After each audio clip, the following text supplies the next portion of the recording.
Son las 4 de la tarde, las 3 en Canarias.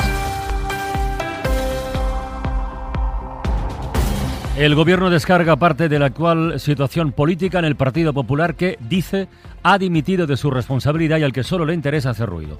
En la aritmética parlamentaria, ha argumentado la ministra portavoz, no encuentran a veces respaldo y se sienten solos, como si la tarea fuera solo de quien está al frente. María Jesús Montero reconoce distintas sensibilidades, pero dice que es un gobierno unido.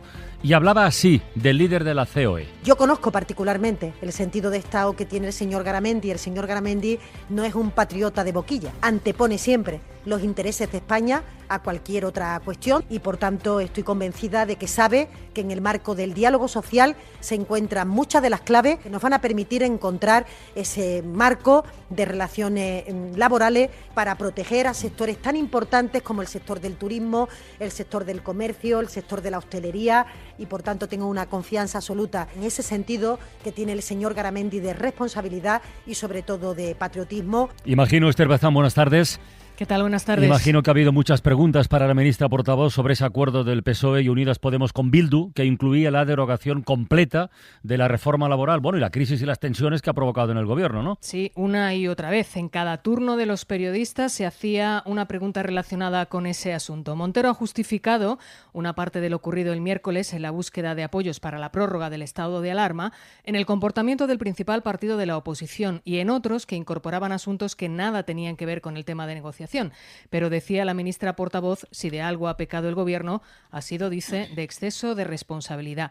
Vamos a resumir esa rueda de prensa del Consejo de Ministros en su parte política. Lo hacemos con Javier Carrera. Buenas tardes.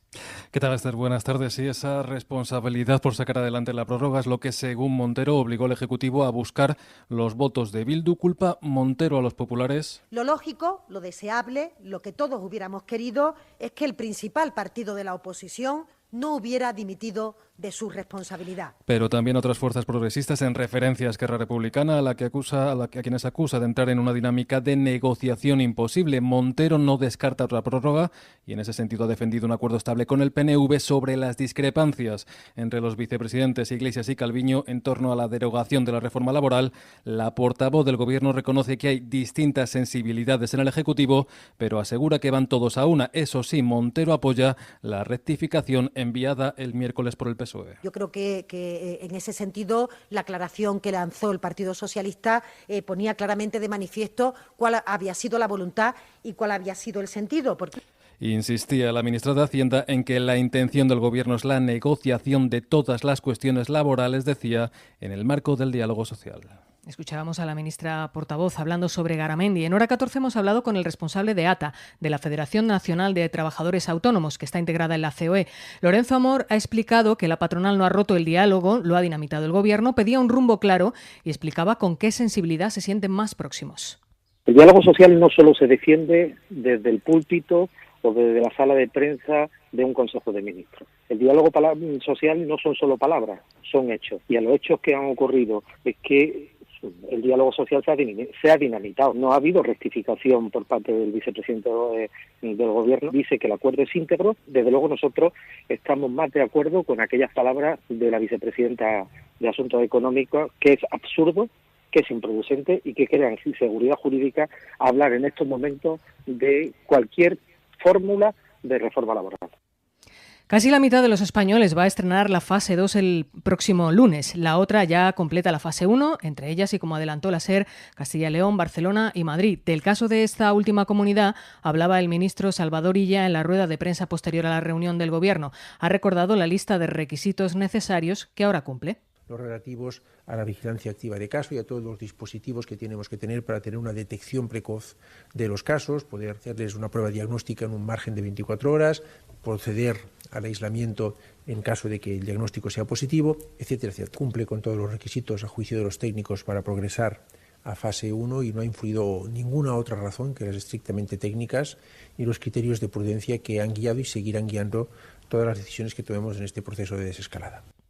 La revista The Lancet acaba de publicar un estudio que alerta de los riesgos de la hidroxicloroquina en pacientes con coronavirus. Este es el fármaco que dijo estar tomando el presidente Trump. Informa Álvaro Zamarreño. No han podido confirmar ningún beneficio a los enfermos por suministrarles tratamiento con hidroxicloroquina, pero sí han apreciado una menor tasa de supervivencia y la aparición de otros problemas serios como arritmias ventriculares. El estudio se ha hecho sobre un total de 96.000 pacientes hospitalizados con COVID-19 confirmada entre diciembre de 2019 y abril de este año y en 671 hospitales de 6 continentes. La hidroxicloroquina es utilizada para otras enfermedades como la malaria y los autores del informe insisten en su validez y seguridad para seguir utilizándose en esos casos. Atribuyen a un número reducido y no controlado de casos los supuestos éxitos de este medicamento para frenar la COVID-19. Anecdótico, dicen los autores del informe, que pertenecen a media docena de centros de investigación, incluyendo la Facultad de Medicina de Harvard.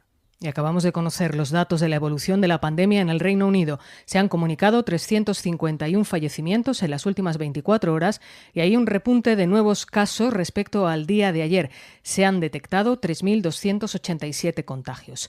4 y 6 minutos, 3 y 6 en Canarias. Mientras nuestros sanitarios siguen protegiéndonos, hemos decidido proteger a nuestros héroes. El Grupo Mafre participa en un fondo solidario de más de 38 millones de euros para asegurar a nuestros sanitarios que luchan contra el coronavirus. Más de 700.000 profesionales cuentan ya con un seguro gratuito de vida y hospitalización. Mafre, más unidos que nunca.